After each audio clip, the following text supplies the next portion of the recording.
नमस्कार दोस्तों, CDR की सीनी बीएड क्लासेज यूट्यूब चैनल पर आप सभी का हार्दिक स्वागत है, अभिनंदन है।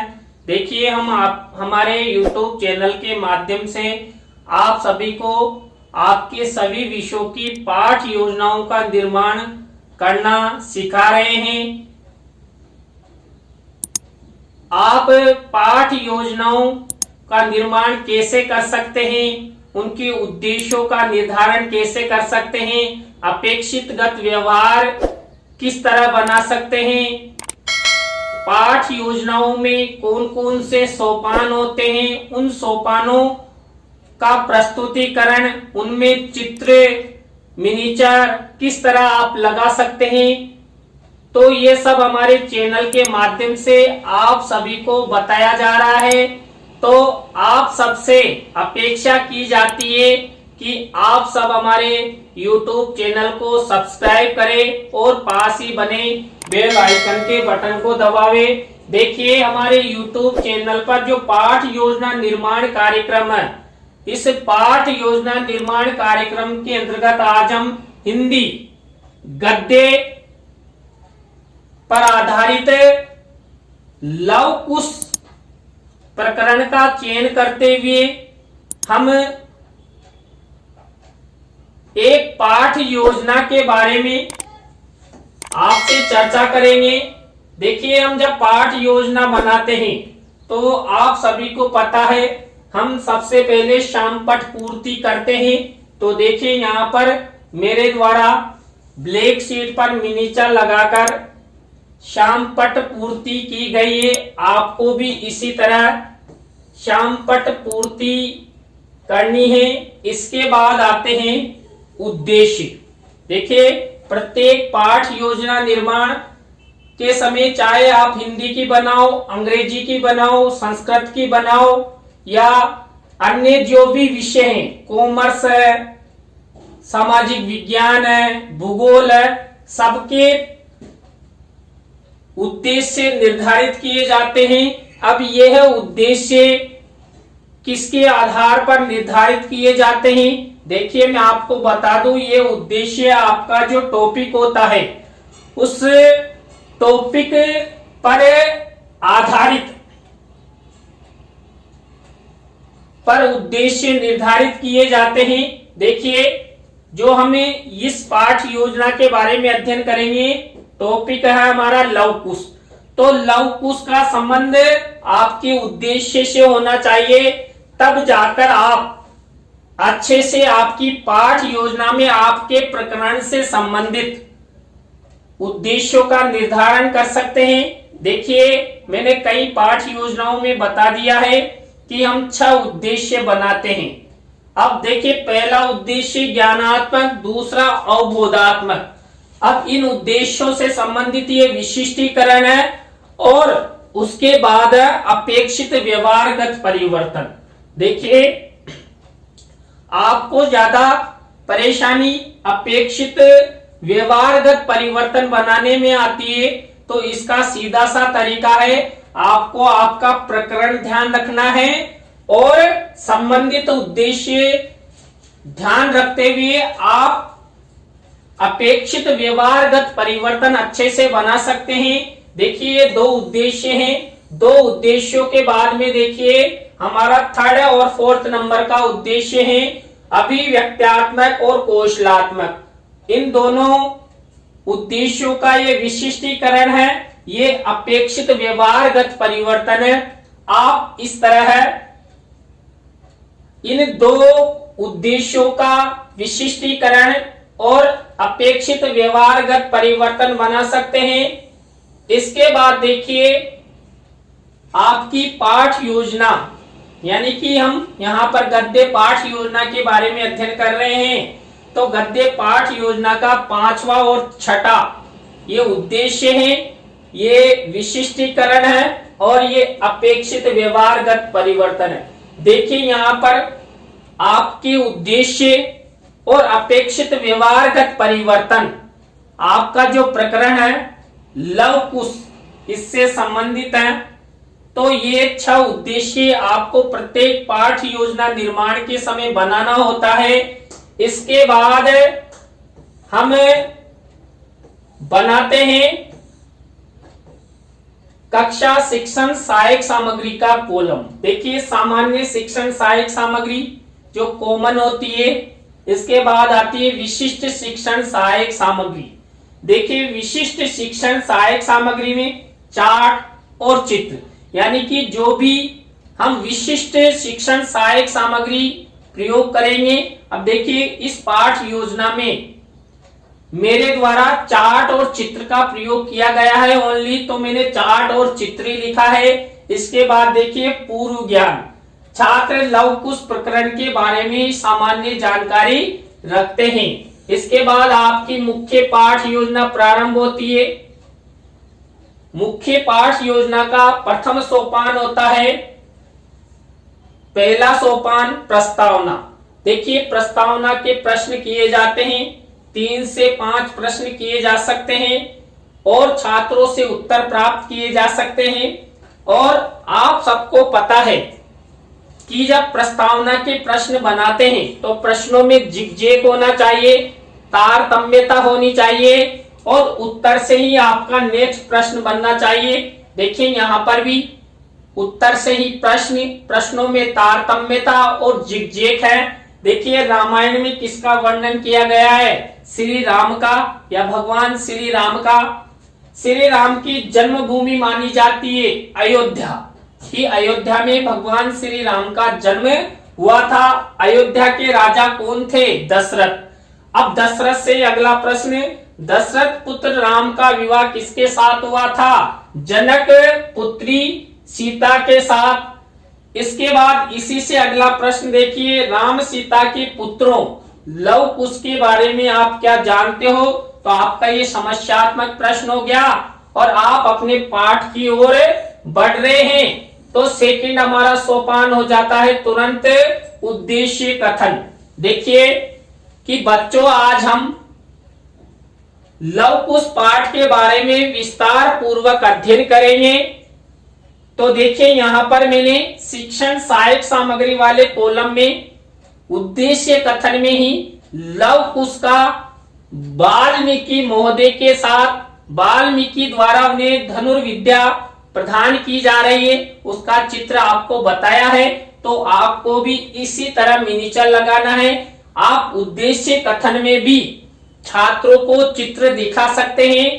तो ये 2 सोपान हमारे हो चुके हैं, पहला प्रस्तावना, दूसरा उद्देश्य कथन। इसके बाद थर्ड सोपान आता है पाठ प्रस्तुतिकरण। पाठ प्रस्तुतिकरण में क्या होता है?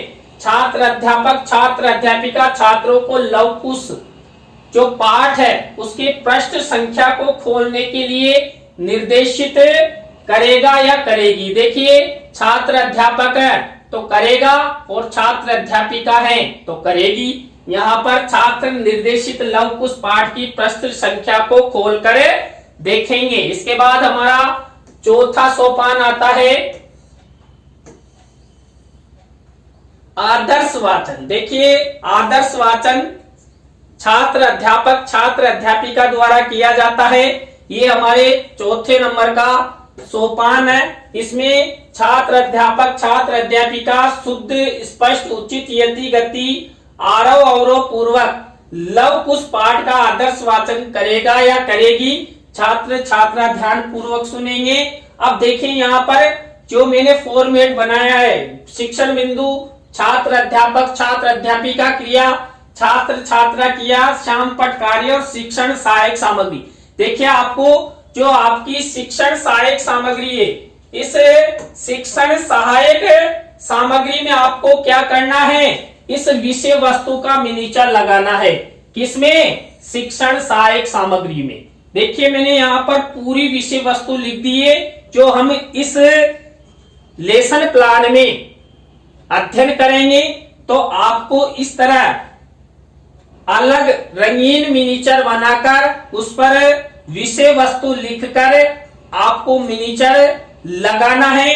इसके बाद देखिए, हमारा नेक्स्ट सोपान होता है 5वां अनुकरण वाचन। देखिए अनुकरण वाचन में जो छात्र अध्यापिका द्वारा जो आदर्श वाचन किया गया उसी का अनुकरण छात्र छात्रा करते हैं, तो ये फॉर्मेट रहता है।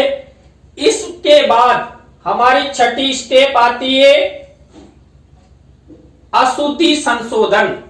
जो अशुद्धि संशोधन होता है, इस अशुद्धि संशोधन में जो छात्र अध्यापिका होते हैं वो जो छात्रों द्वारा जो अनुकरण के समय जो गलतियां अशुद्धियां की जाती है उनको श्याम पट के माध्यम से शुद्धिकरण करवाया जाता है, उच्चारित करवाया जाता है।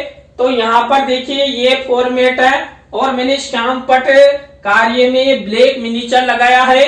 देखिए यहाँ पर मैंने 5 ऐसे शब्द लिए जिनका छात्रों द्वारा अशुद्ध उच्चारण किया गया और इधर ये इनका शुद्धिकरण है। तो आपको भी इसी तरह आपकी पाठ योजना डायरी में ब्लैक शीट का मिनीचर लगाना है और अशुद्धि संशोधन आपको संपादित करना है। तो यहां तक आपकी अच्छी तरह समझ में आ गया होगा। इसके बाद हमारी नेक्स्ट स्टेप आती है गद्य पाठ योजना की काठिन्य निवारण। देखिए गद्य पाठ योजना का हृदय मुख्य भाग होता है काठिन्य निवारण और इसको आपको अच्छे से संपादित करना होता है। तो इसमें छात्र अध्यापिका क्या करते हैं, जो पाठ में आए हुए कठिन शब्द हैं उनको अलग अलग विधियों के माध्यम से सेंटेंस में प्रयोग करते हुए छात्रों को समझाते हैं। यहाँ पर देखिए वही शिक्षण बिंदु काठिन्य निवारण, छात्र अध्यापिका क्रिया, इसके बाद छात्र छात्रा क्रिया। अब देखिए यहाँ पर शब्द, अर्थ, विधि, प्रविधि और प्रयोग। इस तरह देखिए मैंने यहाँ 7 शब्द लिए हैं, 7 शब्दों का अर्थ बताया है और कौन कौन सी विधि से हम छात्रों को समझा सकते हैं उस विधि का प्रयोग करते हुए यहाँ पर दिखाया गया है। कईयों का वाक्य प्रयोग, पर्याय विधि, कईयों का हमने संधि के माध्यम से। तो आपको भी इसी तरह ब्लैक शीट का मिनीचर बनाते हुए काठिन्य निवारण आपकी पाठ योजना में निर्माण करना है। इसके बाद हमारी 8वीं स्टेप आती है। देखिए YouTube पर हमारे एक से अधिक कई चैनल संचालित हैं, जैसे कंपटीशन से संबंधित, साइकोलॉजी से संबंधित, संस्कृत से संबंधित, टेक्निकल से संबंधित।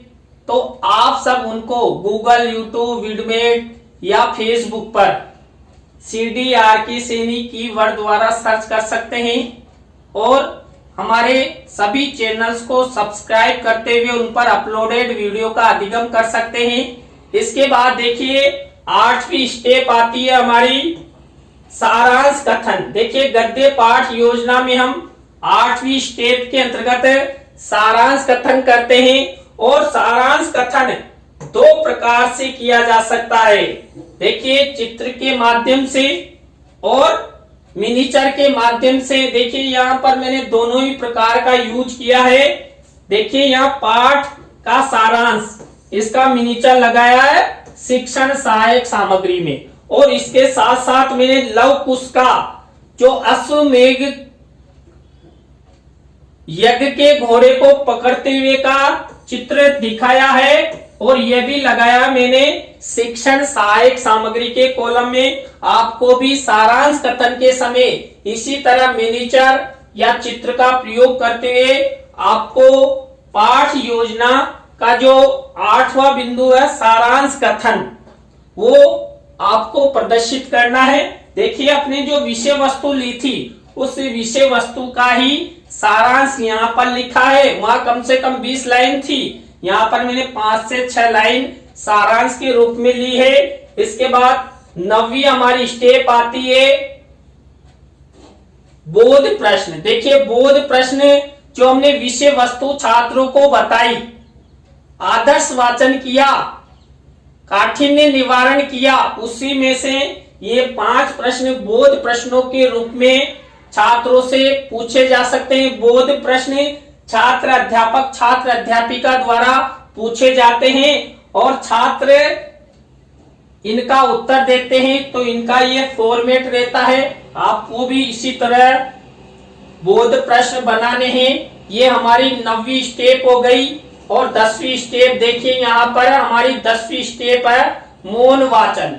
देखिए 10वीं स्टेप में क्या करते हैं, छात्र अध्यापक छात्र अध्यापिका छात्रों को लव कुश पाठ का मौन वाचन करने के लिए निर्देशित करेगा या करेगी और छात्र निर्देशानुसार क्या करते हैं, मौन वाचन करते हैं। यानी कि लव कुश पाठ को वो मौन रूप में अध्ययन करेंगे, क्योंकि इसके बाद जो विचार विश्लेषणात्मक प्रश्न पूछे जाते हैं तो ये विचार विश्लेषणात्मक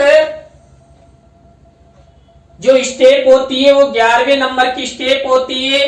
देखिए यहाँ पर हम विचार विश्लेषणात्मक प्रश्नों में 3 से 5 प्रश्न पूछ सकते हैं और विचार विश्लेषणात्मक प्रश्न हमेशा क्यों, कहां और कैसे वाले पूछे जा सकते हैं। देखिए यहाँ पर मेरे द्वारा 4 प्रश्न पूछे गए हैं।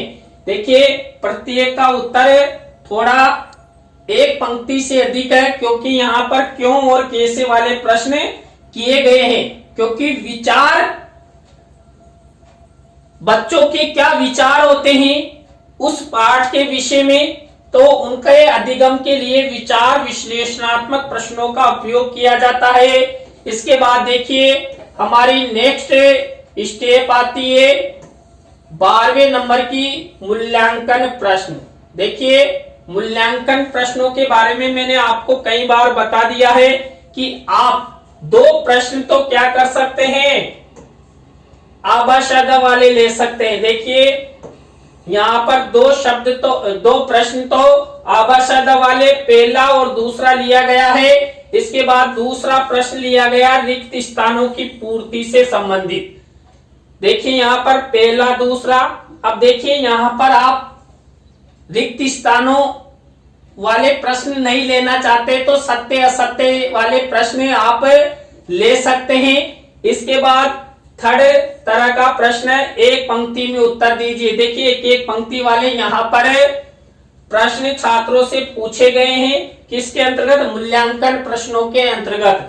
तो इस तरह आपको मूल्यांकन प्रश्न बना लेने हैं। और हमारी लास्ट स्टेप आती है गृह कार्य। देखिए गृह कार्य का प्रश्न भी वही शाम पट पर लिखकर छात्रों को दिया जाता है। तो यहाँ पर आप अच्छी तरह क्या कर सकते हैं,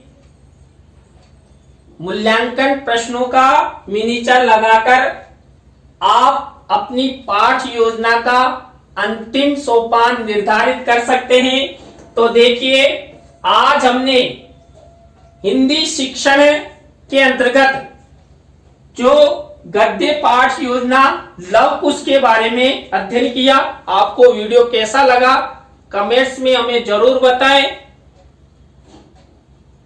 नई पाठ योजना के साथ आपसे फिर मिलेंगे CDRK Saini BEd classes YouTube channel पर। तो राम राम सा, बाय।